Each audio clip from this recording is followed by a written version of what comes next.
വഴിയാണ് ഒരു ആന ഇടിച്ച് മൊത്തം പൊളിച്ചിട്ടേക്കുന്നുണ്ടോ ആന. നമസ്കാരം, ഞാനിപ്പോൾ ഉള്ളത് നമ്മുടെ പത്തനംതിട്ട ജില്ലയിൽ കല്ലേലി എന്ന് പറഞ്ഞ സ്ഥലത്താണ്. ഇവിടെ നമ്മൾ സോളാറിൻ്റെ നമ്മുടെ ഹാങ്ങിങ് ഫെൻസിങ് ഉണ്ടല്ലോ, അതാണ് ചെയ്തുകൊണ്ടിരിക്കുന്നത്. നമ്മൾ കുറേയൊക്കെ വർക്ക് ചെയ്തു. അതിനുശേഷം കുഴിയൊക്കെ അവിടെ. അതിനുശേഷം നമ്മളിവിടെ മഴ പെയ്തു. അന്നേരം നമ്മൾ കുറേ നേരം കയറി നിന്നു. അതിനുശേഷം പിന്നെ നമ്മൾ വർക്ക് സ്റ്റാർട്ട് ചെയ്തിട്ടുണ്ട്. നമ്മുടെ ഹാങ്ങിങ് ഫെൻസിങ്ങിൻ്റെ പോസ്റ്റും കാര്യങ്ങളെല്ലാം നമ്മളിവിടെ ഇൻസ്റ്റാൾ ചെയ്തു. ഞാൻ കാണിച്ചു തരാം. ഇത് നമ്മുടെ ഹാങ്ങിങ് ഫെൻസിങ്ങിൻ്റെ പോസ്റ്റും കാര്യങ്ങളൊക്കെയാണ്. ഇതങ്ങ് വരെ നമ്മൾ ഇൻസ്റ്റാൾ ചെയ്തിട്ടുണ്ട്. അതിനുശേഷം നമ്മൾ ഇനി അതിൻ്റെ മണ്ടയിൽ ഒരു ലൈൻ പോയിട്ട് ഹാങ്ങിങ്ങിൻ്റെ സ്പ്രിങ് നമ്മൾ ഇൻസ്റ്റാൾ ചെയ്യും. അത്തരം കാര്യങ്ങളാണ് ഹാങ്ങിങ് ഫെൻസിങ്ങിൻ്റെ ഉള്ളത്. അതുപോലെ തന്നെ നമ്മളിവിടെ സൈഡിലായിട്ട് നോർമൽ ഫെൻസിങ്ങും ചെയ്യുന്നുണ്ട്. കാണിച്ചു തരാം. ഇവിടെയാണ് നമ്മൾ നോർമൽ ഫെൻസിങ് ചെയ്യുന്നത്. ആന കയറി ഭയങ്കരമായിട്ട് ഇവിടെ നശിപ്പിച്ച് വെച്ചേക്കുവാണ്. ഞാൻ കാണിച്ചു തരാം കയറിയിട്ട്. ഇത് കണ്ടോ, ഇവിടെ ആന കയറിയതാണ്. ഇവിടുന്ന് ആന അപ്പുറത്തെ ഇവിടെ ഒരു തോട് പോലൊരു വഴിയാണ് കിടക്കുന്നത്. ഇതിൽ നിന്ന് ഇടിച്ച് പൊളിച്ച് ഇപ്പുറത്തേക്ക് കയറിയതാണ്. അതിനുശേഷമാണ് ഇവിടെ പിന്നെയും നമ്മുടെ മുള്ളുവേലിയുടെയൊക്കെ ഒന്നുകൂടെ വലിച്ചൊക്കെ സെറ്റ് ചെയ്ത് വെച്ചേക്കുന്നത്. ഇത് മൊത്തം നശിപ്പിച്ചാണ്. പിന്നെ ഇത് ഒന്നുകൂടെ തടിയൊക്കെ വെട്ടി കയറ്റി ഇട്ടേക്കുന്നതാണ്. നമ്മുടെ പോസ്റ്റും കാര്യങ്ങളെല്ലാം ഇവിടെ ഉണ്ട്. കണ്ടോ, കഴിഞ്ഞ ദിവസം ഇതുവഴിയാണ് ഒരു ആന ഇടിച്ച് മൊത്തം പൊളിച്ചിട്ടേക്കുന്നുണ്ടോ ആന. ഇത് മൊത്തം തകർത്ത് ഇപ്പുറത്ത് കയറി ഇവിടെയുള്ള പോസ്റ്റും കാര്യങ്ങളും എല്ലാം നശിപ്പിച്ചു. അതിനുശേഷമാണ് നമ്മളിവിടെ ഹാങ്ങിങ് ഫെൻസിങ് ഇട്ടേക്കുന്നത്. ഹാങ്ങിങ് ഫെൻസിൻ്റെ പോസ്റ്റും കാര്യങ്ങളെല്ലാം അങ്ങ് വരെ ഇട്ടിട്ടുണ്ട്. അതിനുശേഷം നമ്മൾ ഈ ഒരു സൈഡിലായിട്ട് ഈ സൈഡിലായിട്ട് നെറ്റിൻ്റെ ഇപ്പുറത്തായിട്ട് നോർമൽ ഫെൻസിങ്ങും കൂടെ ചെയ്യുന്നുണ്ട്.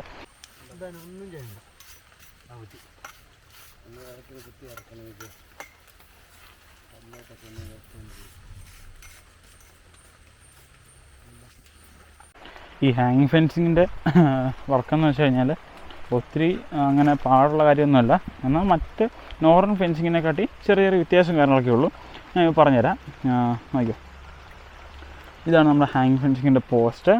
ഒരു 10 അടിയുള്ള പോസ്റ്റ് നമ്മൾ സെറ്റ് ചെയ്തതിന് ശേഷം അവിടെ നിന്നൊരു കുറച്ച് നമ്മൾ 2 അടി 3 അടിയോളം എക്സ്റ്റെൻഡ് ചെയ്ത് പുറത്തോട്ട് നിർത്തും. അവിടെ നമുക്ക് ഒരു ബുഷും കാര്യങ്ങളൊക്കെ സെറ്റ് ചെയ്യും. 2 ബുഷാണ് സെറ്റ് ചെയ്തേക്കുന്നത്. അതുവഴി നമുക്ക് ലൈൻ വലിച്ച് ഇങ്ങനെ പോകാനുള്ളതാണ്. എന്നിട്ട് നമ്മൾ താഴെയാണെങ്കിൽ ഒരു എർത്തും കൂടെ വലിക്കും. ഇത്രയും കാര്യങ്ങളാണ് ഹാങ്ങിങ് ഫെൻസിങ് ചെയ്യുന്നത്. അതിനുശേഷം മുകളിൽ വരുന്ന ആ ലൈനിൽ നിന്ന് നമ്മൾ സ്പ്രിങ് താഴേക്ക് തൂക്കിയിടും. ഇങ്ങനെയാണ് നമ്മൾ ചെയ്യുന്നത് ഹാങ്ങിങ് ഫെൻസിങ്ങിൻ്റെ. ഇവിടെ ആണെങ്കിൽ ഓൾറെഡി ഇവിടെ ഒരു ഫെൻസിങ് ഉണ്ട്. കണ്ടോ, ഇപ്പം പരിപാടികളെല്ലാം ഷടപടയെന്ന് നടന്നുകൊണ്ടിരിക്കുകയാണ്. അപ്പോൾ നോക്കാം. അപ്പോൾ ഓരോ കാര്യങ്ങളായിട്ട് നമ്മളിപ്പം കാണിച്ചു തരാം. ഓക്കെ, ഞാനങ്ങനെ നമ്മുടെ ഈ സൈറ്റിൽ കൂടി ഇങ്ങനെ നടക്കുകയാണ്. ഇവിടെ ഫുള്ള് ഇതാണ് നമ്മുടെ കുരുമുളകാണ് നട്ടേക്കുന്നത്. കണ്ടോ, മൊത്തം കുരുമുളക് നട്ടേക്കാണ്. ഇതിൻ്റെ ഇടയിൽ കൂടെയാണ് നമ്മുടെ ആനക്കുട്ടൻ കയറി ശല്യം ഉണ്ടാക്കുന്നത്. ഇതിനകത്തോടൊക്കെ നടന്നതിൻ്റെ കാൽപ്പാട് കാണാം നമുക്ക് നടക്കുമ്പോഴേ. കണ്ടോ, ഇപ്പം ഞാൻ കാണിച്ചത്. അതുകൊണ്ട് ഇത് കണ്ടോ, ഇത്രയും ഭാഗം കണ്ടോ താന്നിരിക്കുന്നത്. ഇവിടെ മാത്രമായിട്ട് ഇവിടെ ആന കയറി. ദാണ്ട് 1 2 ഇതെല്ലാം ആന കയറി. എൻ്റെ ആനയുടെ കാൽപ്പാടാണ് ഈ കാണുന്നത്. അതുപോലെ ഇങ്ങോട്ട് വരുമ്പോൾ ഉണ്ട്. പിന്നെ ഇന്ന് തീരുന്നുള്ള കാര്യത്തിൽ എനിക്ക് വലിയ പ്രതീക്ഷയൊന്നുമില്ല. കാരണം ഈ മഴയാണ് പ്രശ്നം. അല്ലെന്നുണ്ടെങ്കിൽ നമുക്ക് നൈസായിട്ട് ഇപ്പോൾ ഇച്ചിരി വെട്ടമുള്ളൊരു ദിവസമായിരുന്നെങ്കിൽ ഇന്ന് നമുക്ക് അടിപൊളിയായിട്ട് വർക്കൊക്കെ കംപ്ലീറ്റ് ചെയ്ത് വൈകുന്നേരം മെഷീൻ സെറ്റ് ചെയ്ത് നമുക്ക് വീട്ടിൽ പോയായിരുന്നു.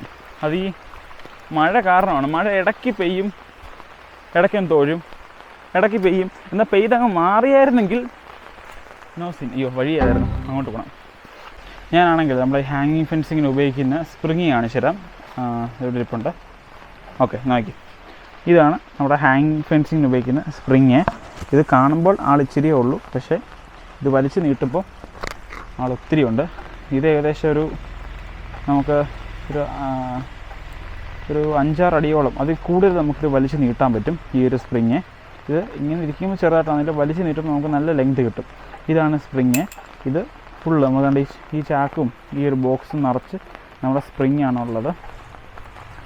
എന്തായാലും മാക്സിമം നോക്കാം ഇന്ന് വർക്ക് തീർക്കാൻ. ഇല്ലെന്നുണ്ടെങ്കിൽ നമ്മൾ അടുത്ത ദിവസത്തേക്കിന് ഈ വർക്ക് കംപ്ലീറ്റ് ചെയ്യുന്നതായിരിക്കും. ഓക്കെ,